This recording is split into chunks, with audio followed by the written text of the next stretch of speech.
the meeting. So I'm gonna put the phone a little closer to Monica, okay? All right, I'm just gonna, I'll start it out here Nice talking to you too, Anna. so you can see who all is here. Will you say something so And then we can have make sure Monica Anna could hear you to from there. here? Was that? Will you say something so we can make sure Anna could hear Can you? you hear me, Anna? Yes, Oh, good. thank you. So everyone else should. Yeah, it's good. Okay. You are too, you are too. Good to have our participants from afar. We're really high tech around here. Thank you, Margie, for making that a possibility. And really, it's a great gift to be connected. Oh, they can't see you. I just went, I kind of panicked. I can't see Barb very well. I can't see Monica or Rita very well. It's just Monica, one of you those can come right in. appearances. I right here. Anne's coming. Oh, okay.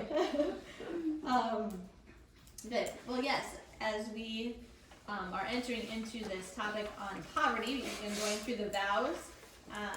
Our sisters have put together some wonderful reflections from the church and other sources.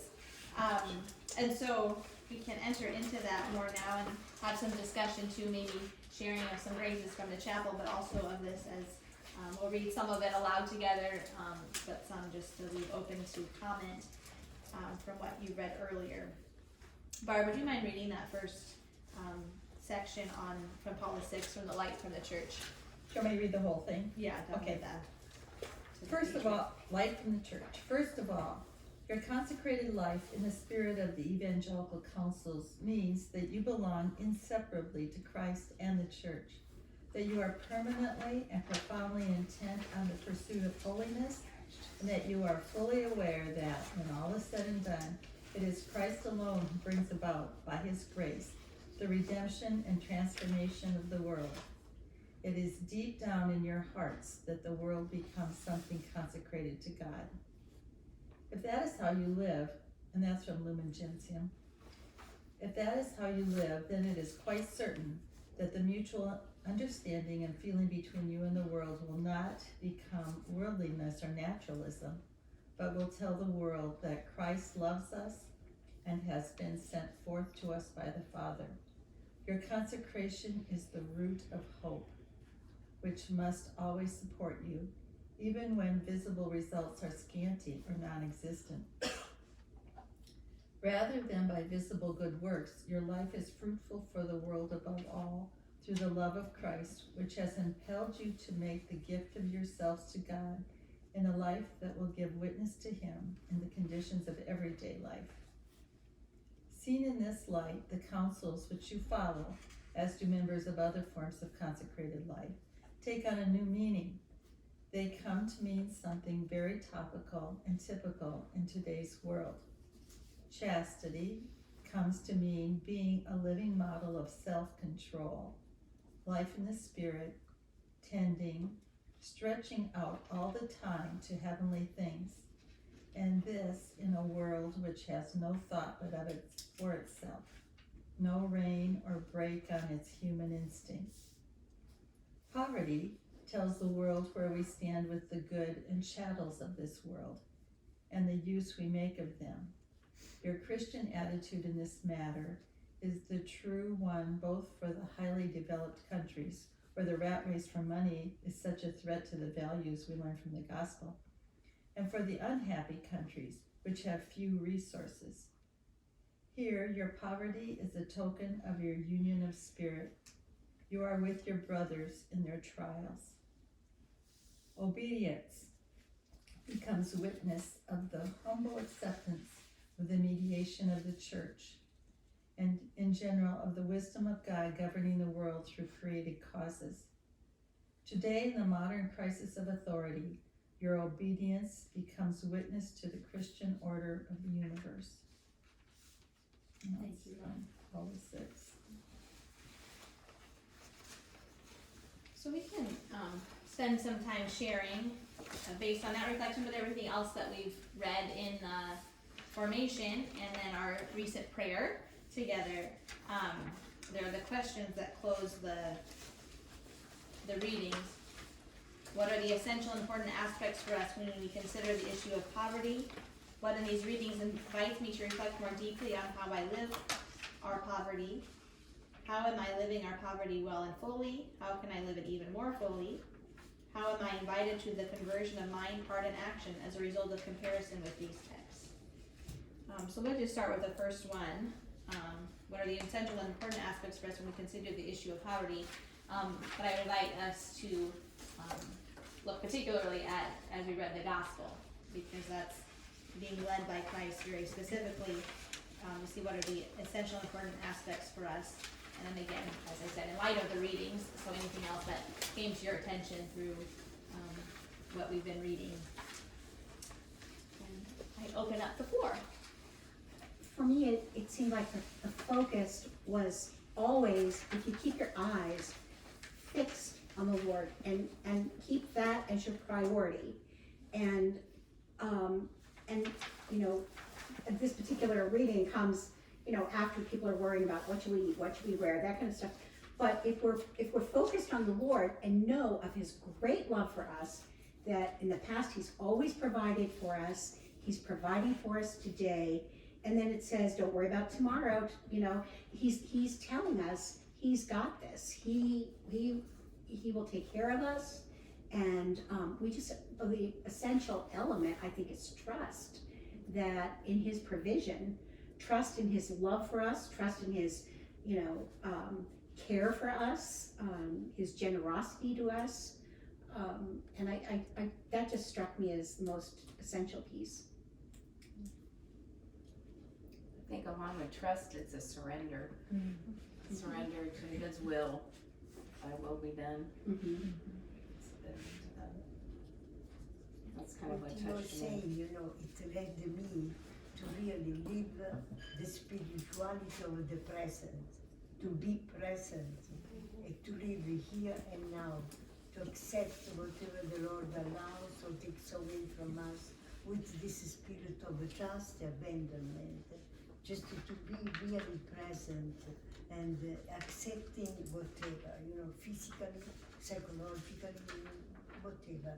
So if we do this, I think we really live in the presence of the Lord, trusting Him.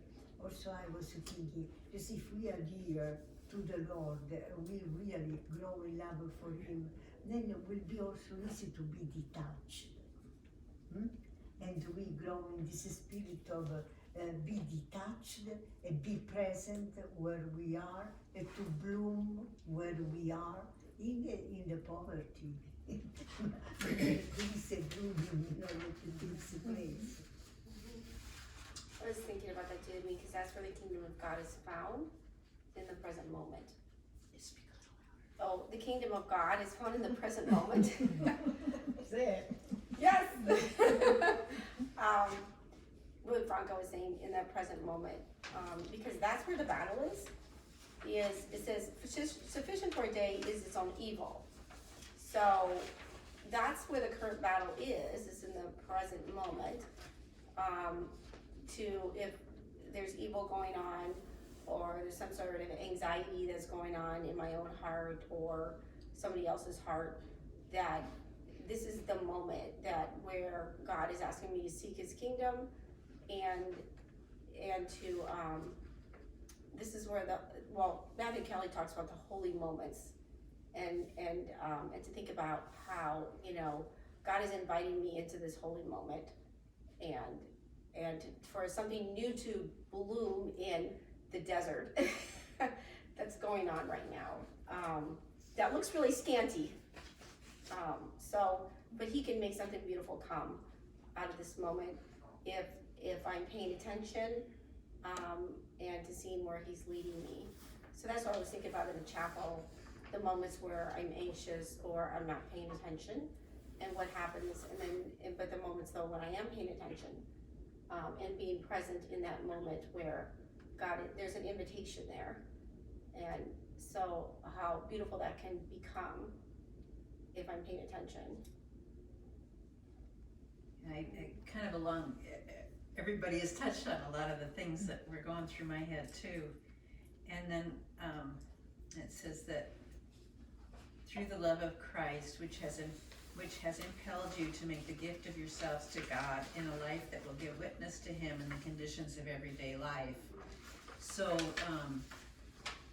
trying to be present to the person that you're right with, just this moment, and be present, fully present, not thinking, okay, I need to be doing this and this and this in about 20 minutes. And I'm big on that. And even in the gaze of love tonight, it's like rushing ahead to the gaze of judgment, rushing ahead to the gaze of apostolate. Like, slow down. I'm doing better about being present to people, but to Jesus, I'm rushed. I'm, trying to accomplish this. That's not what He wants. He just wants me to be present. Thank you. That's true. In turmoil, I always go to prayer. I mean, I say decades of the rosary every day because that's what I turn to. But Bishop DeQuinta, someone put together a bunch of quotes, and the thing that sticks out, and I can hear his voice almost, although I've never heard it, in person, was silence. Diane, I'm doing all this, and if I take the time and silence and be in the present moment, I actually know what to do. I'm given answers, but I have to slow down. Prayer is good, but then you have to have silence and listen to the response, and I'm working on that.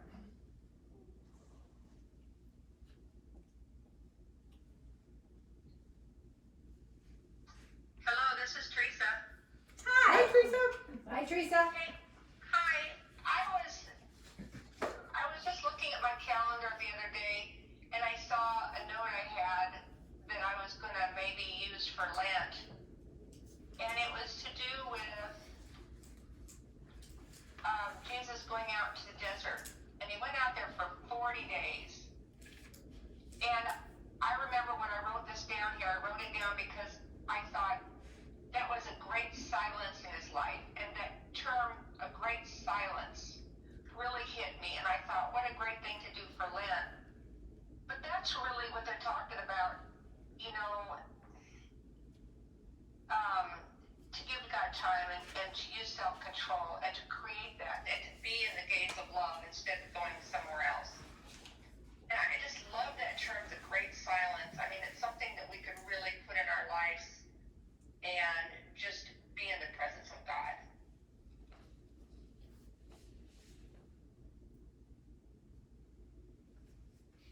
I like that idea as a good Lenten practice. Yeah. Thank you.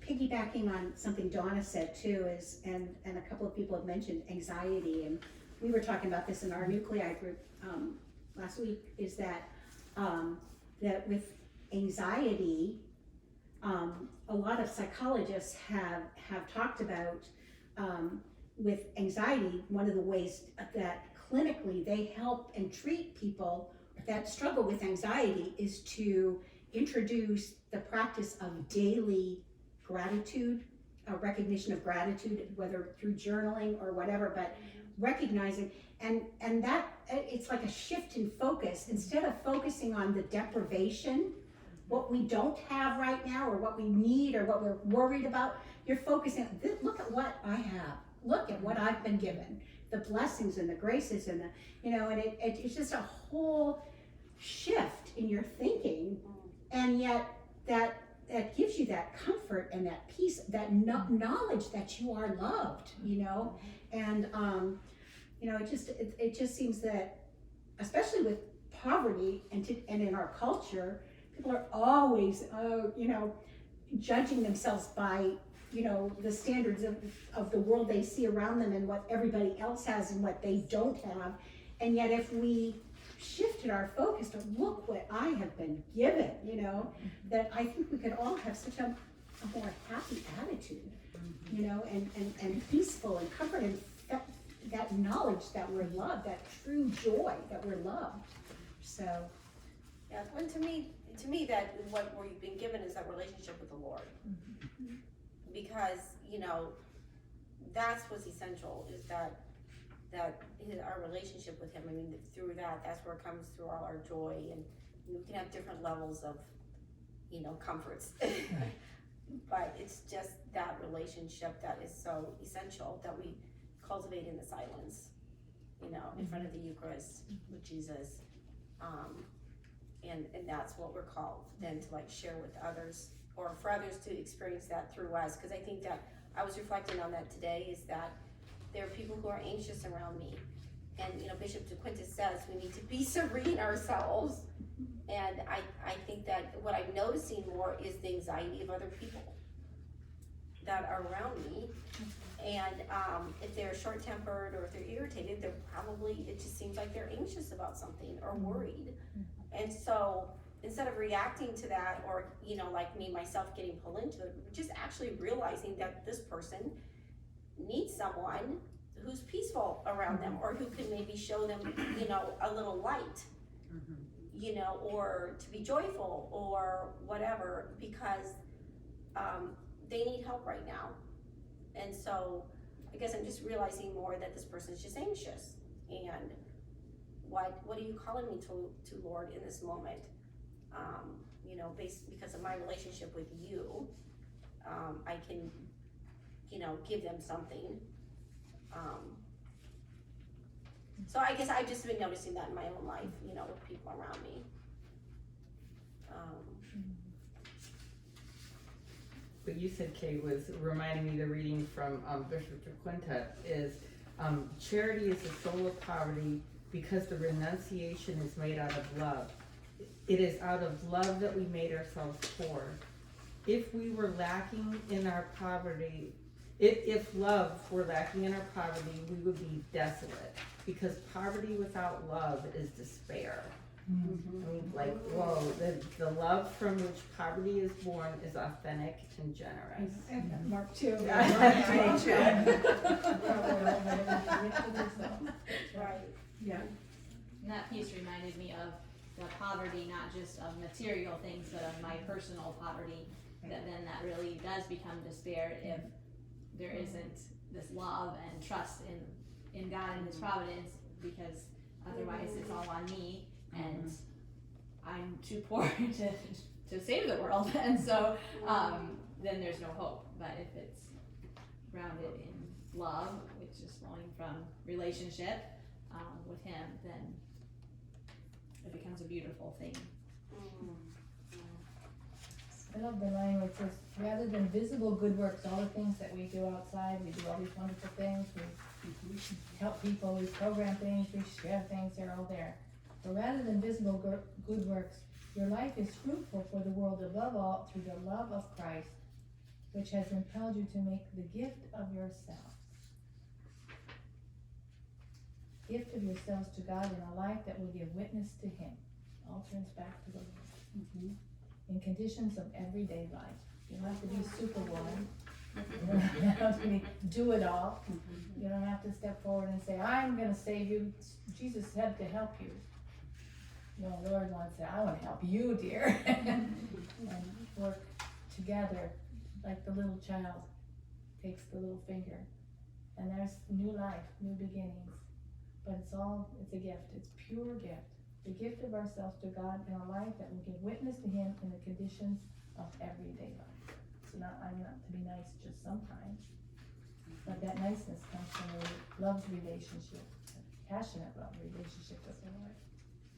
And a lot of times, you know, if you don't have a lot of money, being kind is a better commodity than cash sometimes. I mean, so, and that's something that we always have. Not that, really, because, I mean, so that's something we always are capable of doing. And through Christ, we can do it, you know, endlessly and with the true love, you know. It's essential. It is. One thing since I've retired, Oh, worse, we need to talk to somebody. it's my sister. Oh, there's Lori. No, I thought it was Lori too. No, it's my sister Carol. Anyway, but when I was working, it's like, because you're on that fast track to keep moving and doing things, so I'd always think, well, I've gotta do things for the Lord, or I've gotta keep moving forward to see what he wants me to do. And since I've retired, I've stepped back more like, he gives me opportunities to be kind, or to touch people, or to be generous, or I've just noticed just more that on my personal life, and that those opportunities to be present for people around me who are hurting, I'm noticing more. And it's not that I have to be out there looking for things to do, and I don't need to join everything at church that, you know, that I get burned out on, because I, you know, there's things that are important to me, like pro-life, you know, there's certain groups and things, but other than that, you know, things just, if you're just present, the Lord will send situations and opportunities for you to respond to. And so I've been trying to be more cognizant of when he's sending somebody my way, you know, to be there for them. I think when we're young, we think we need to take on the world and we're gonna make a difference. And when you're in college, boy, I'm gonna really do a lot. And then you get to this age and you look back and you thought, well, you know, God had a different plan. He had a different plan, you know. And anyway, so there was something about the end of this, you know, that sufficient for a day is its own evil. And so many people are struggling with so much. And if we're just kind or present or listen to them, and sometimes, you know, they don't even want a solution, they just want somebody to listen, you know, and commiserate with them. And as, of course, we all know this, as we talk, sometimes our own solutions come out as we're talking, you know. And so I've been trying to be less verbal with people and just more listening.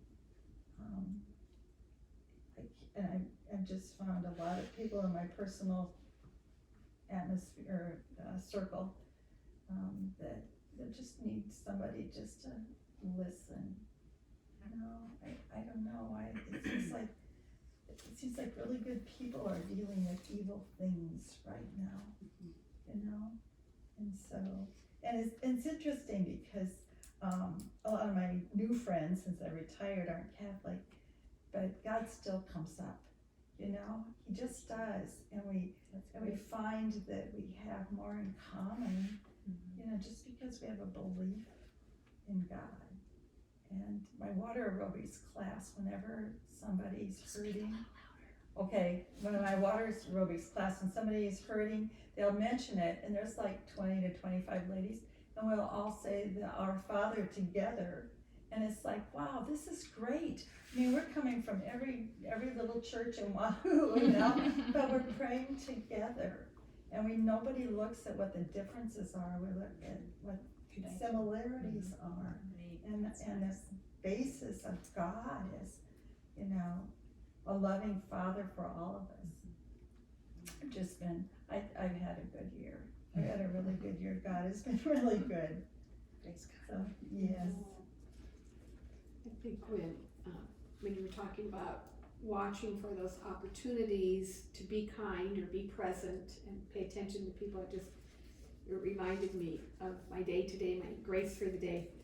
I met this really wonderful man at Hy-Vee, a really nice elderly man at Hy-Vee. Thank you for clarifying. Tom doesn't need to worry. You see Dad there? There you go. I kind of hesitate to say I saw this elderly person because about half the time I find out they're younger than I am. Carefully with that statement. But anyway, I couldn't tell this just because of angles, but anyway, he had a walker in his cart. But I was trying to get lettuce and he was going through all the bags and which I do. I don't want those old ones, you know, I'm looking at the dates, and that's what he was doing too, and he looked through all of them, so I said, did you find any that weren't 2 days from now? Anyway, we just started to talk, and I just thought, God, I was at a grocery store I don't usually go to, and everything about it was not normal in my life, but it felt like God sent me there, and so I just stopped and I talked to him for probably at least 15 minutes in the car. It was 20, and he was telling about his wife. She's dead now, but they were married. He told me how many 53 years and 6 months and 2 days. I'm not kidding. And you know, it just was really beautiful. And he used to own a grocery store. I saw my dad used to own a grocery store in his little town. And anyway, this very beautiful conversation that I think, you know, probably God did want me to do that. But it also was my grace of the day. Felt like God really did send him into my life too, to get to talk to this fellow that so it's the anniversary of my dad's death, and he owned that grocery store. I don't know, it just was this gift. So God is sending people to us, and we need to be open and available and responding. But the grace is never one direction. That's right. He is just going to pour it out on us. I mean, it just was such a beautiful, I mean, people couldn't get by us. But we were just having this good time. And I just think, you know, it was probably a very important part of his day, but it was a very important part of my day too. And that's God for you. Right. Wow. Yeah. Thank you. You know, Rita, you make me remember Mary Hildeman in her parish. She's an external oblate, you know her. So she said that in the parish, there was a gentleman, you know, old gentleman talking, and nobody was listening. So she went by, you know, to be just very kind and listen to him, and he took so much interest in her. And she said, oh no! Be careful who you love. We have to pay attention. Part of loving them better.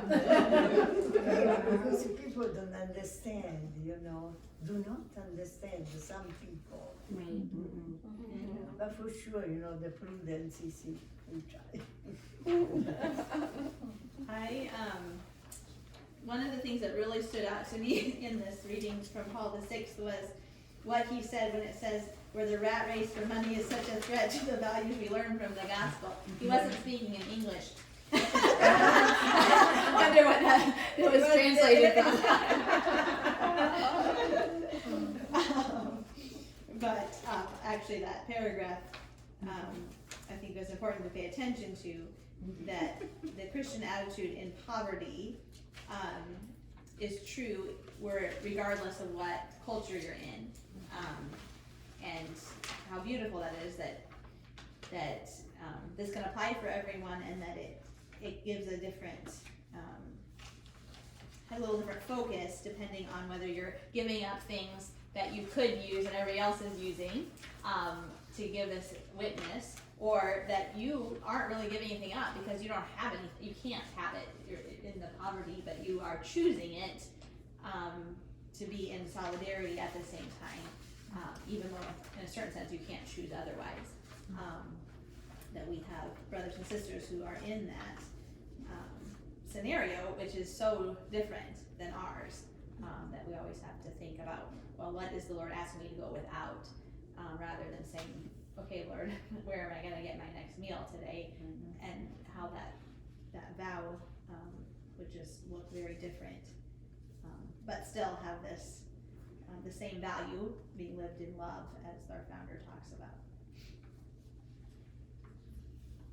I love that, the token of your union spirit, you know, and it's kind of what you were saying too, like if we're in America and we're looking at keeping up with what everybody else has, yeah, then we're miserable because you can never. But if you are looking at the whole world and looking at everyone as your brothers and sisters, you're like, I have so much. It's just exactly what you were saying. Your perspective is completely different. You're like, I have so much. I have more than I deserve to have, whatever. So God is good to me, and and we don't know what it's like for those people in maybe third world countries, but just every day they do depend on the Lord. They do it better than we do because they have to, Yeah. So there's a poverty we have. I had to chuckle when I was reading this from Bishop Jaquinta, where he talked about the vow of poverty is to renounce things, complete detachment, and to avoid any personal attachment or desire for them.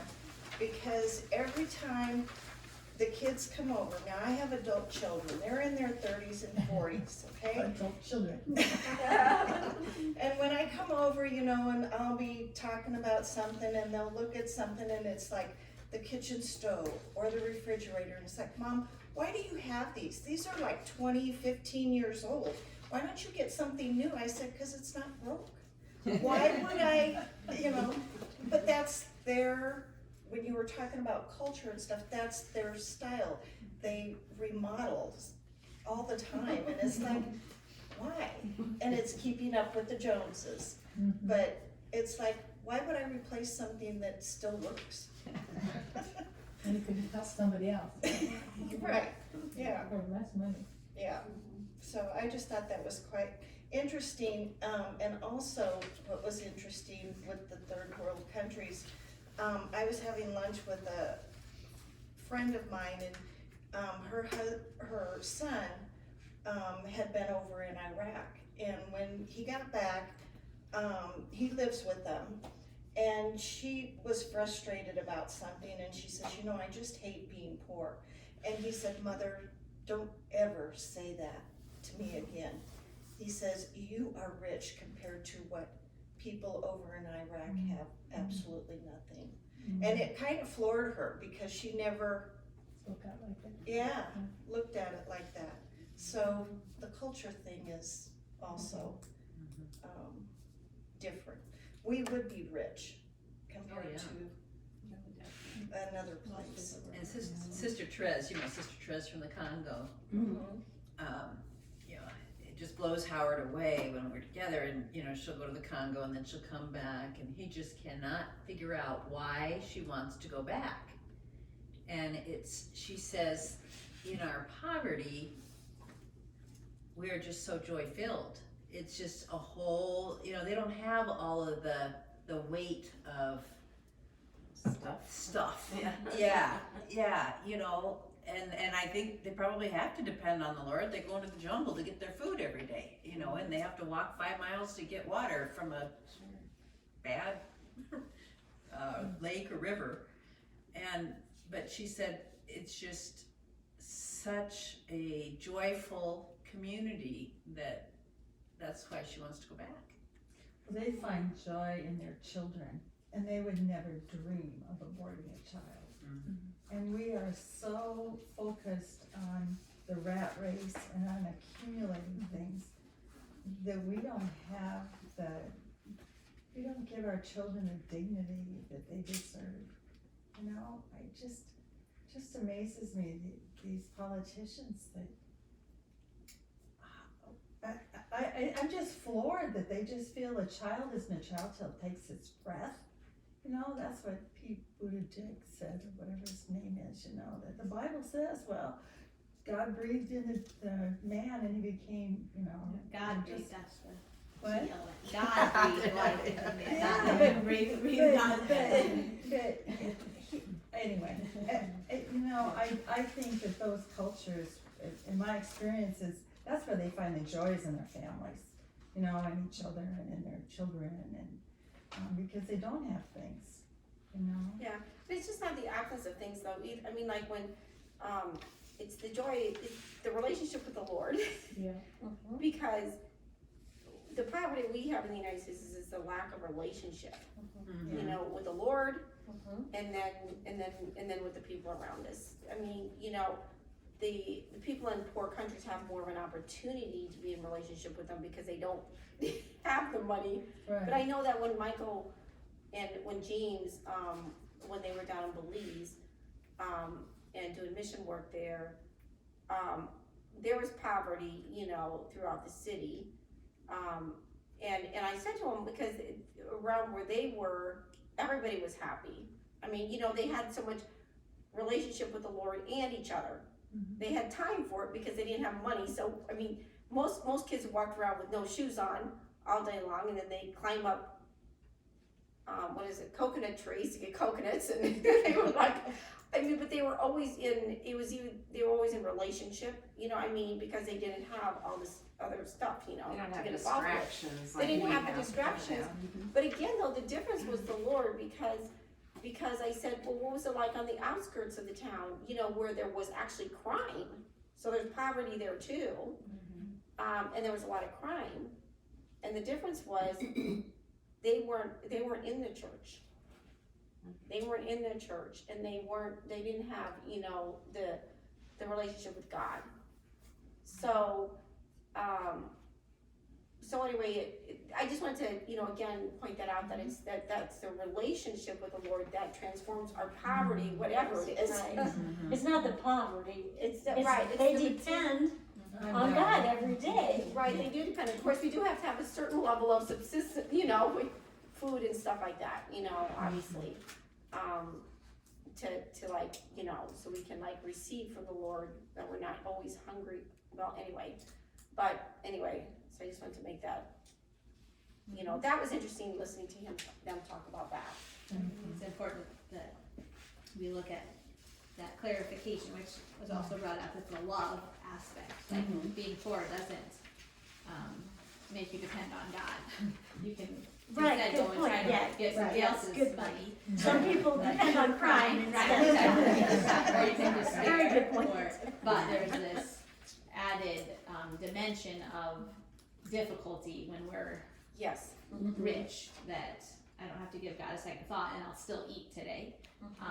Right. But that doesn't mean, there's lots of poor people who are very unhappy and mad at God, or turning away completely, or, you know. Or they have addictions that cause them to be in all poverty. sorts of things, right, so it's important. We know it's a distinction. poverty not to have a relationship with God, but even in their poverty, you know, our nuns, N-O-N-E-S, you know, are seeking something. And so the new phrase is, I'm spiritual but not religious. I mean, we've all heard that. And they are poverty stricken because they don't know God. They're seeking spirituality and yoga and I don't know, whatever they're thinking, whatever, you know, they want to be spiritual, you know, but the poverty is not Relationship. right. No relationship with God. But the good news is they are seeking God. And They when you are. seek God, you will find God. Because God is seeking them. Because God is Yes. seeking them. But for us, you know, just in our daily struggle, I mean, and, you know, I'm not consecrated, so I can't speak to that, but just to live in the spirit of poverty, it's such a radical paradigm shift when Bishop DeQuinta talks about that joyful and serene offer to give up. It's like, instead of focusing on, you know, I don't have this, I joyfully offer to give this up. You know, so it's like, just like, I'm not just carrying the cross, I'm embracing the cross.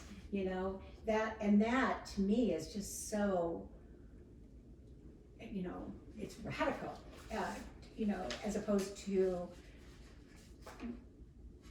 I mean, you know, just the way I was brought up, the way the world around me is living and everything. So it's definitely a daily challenge, you know, so. Well, that's a good segue into then to reflect on our own lives. the next two questions are very, all of them, like where am I, invited to change the way I'm living so that I can live my poverty more fully. Also, anything that would be helpful to share, of ways that we've discovered that is, life-giving in living poverty, or, ways to live it. But then also, then where am I invited to embrace this call more, in the practical daily life, that all flows from relationship with the Lord, and then out of love for Him and others. But then what does that look like, in our lives, that we can receive from each other in that too? I would just focus maybe first just on one little place of reaction. You know, I have to do it, or I have to change my life, or but I can't, God can, and He promised. So like a baby, like a little one, unless we become like little children, we'll not enter the kingdom of God. I mean, He's our path. So that surrender any other thought that you're gonna do this on your own, Teresa Cunningham. You know, apart from me, you can do nothing. So I'm always filled with great joy and peace when, apart from me, the Lord, you can do nothing. And to live fully a life of poverty, and simplicity, fully a life of chastity and simplicity, and total self-gift, all because He's feeding us peanuts all the time, things we like, inviting us to, you know, as little ones, to take the joys and the delights that He has for us. So we get to play around Jesus, you know, baby stuff. Well, why don't you sit still? I can't. How delighted the Lord is that He loves His children, and His children are then learning what love looks like, unconditional, receiving God's great gift of love. Yeah, you know, you've all known that I've struggled with my mom for a long time, and I started going to adoration after Mass every morning. Been doing that for probably over a year now, but starting this summer or this fall, I don't remember when, I just finally surrendered to God and said, I don't know what to do. I can't do it. You can. The transformation in me that He has performed has just been miraculous. I mean, I can't say anything less. And I think it's because I finally surrendered and became poor so that He could do what He needed to do. Otherwise, I was in the way all the time. And so that makes me think that my part is willingness. Because I don't have the power. I only have the willingness to let. So when the child has their hands up and get what, Daddy picks you up, Mommy picks you up, Auntie picks you up. God gives lifesavers to us. It's lifesaver to us every day. You know, this leads me to say that we are apostolic contemplative. So the more we grow in love for the Lord, the more we are able to be present, to live fully the day, to be detached, and to be really just giving everything to the Lord and expecting everything from the Lord, because He does everything. But just for us, you know, because we all, internal, external, cooperatives, we are apostolic contemplative. And as we see in our sharing, you know, the dimension of being one with Jesus is present in all of us. And also for the apostolate, we give the fruit of our contemplation. Sometimes people learn not from words that we say, but just see, looking at us, they understand it. And so it's beautiful to, this sharing. Thank you. I really liked, Teresa, your images you've been giving us about the children with Jesus, how we respond to Him, how we turn to Him, what we're like. Because I had written, when I read this earlier, I had written down my thoughts about what's the hardest part about living poverty for me. It's because is all related to my kids and my grandkids. I don't really care what I'm eating or wearing, or you may have noticed, but I want to give them everything. And if I can just stop and think, which I did when I wrote this, what I really want to give them is Jesus. But instead I give them stuff, because I have stuff now. I didn't used to have stuff, I didn't give them stuff, and now I can, so I do, and it gets in their way, I think. I need to be paying attention to what my way of trying to give them everything I've got. I want to do that. God wants me to do that. But my way of doing it is harming them, really, when it's all tied up with stuff. And how do kids know they're loved? God is love. So if I want them to encounter God, it's got to be through love, which I'm going to give them through time and attention, paying attention, being present to them. And those kind of indefinable gifts, that's what they need. And it is way easier to go buy something or spend money. And you could do some of that maybe, but really, anyway, that's the challenge area for me personally, is trying to really give my children and grandchildren what I want to give them. And it's not a what, it's a who. It's Jesus. I'm going to give them Jesus. And I just need to be paying more attention to what I'm trying to do, so that I actually do it, instead of do something else that even gets in the way. Anna and Teresa, can you hear still? And do you have anything you'd like to offer? Yes, I can hear. Something in all these good conversation and the lessons that we are learning through life. And one thing that definitely I find so helpful is to pray for, when I have the opportunity to be in a quiet time, and I like to pray for that God help me and Jesus help me with awareness, because so many times I find that maybe a full day went by and I just, and then only at the end of the day I realized, oh, I shouldn't have done it, or I should have said that, or maybe should have taken that, that way. So I do like to ask Lord at the beginning of the day to help me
I love Thanks, what Anna. you said, Anna, about, that it's a daily challenge, and then you spoke about humility too. And I found, you know, with, like, just even today, I was talking to my mother who's 85, and it's not poverty of, you know, material things or monetary things right now, it's just that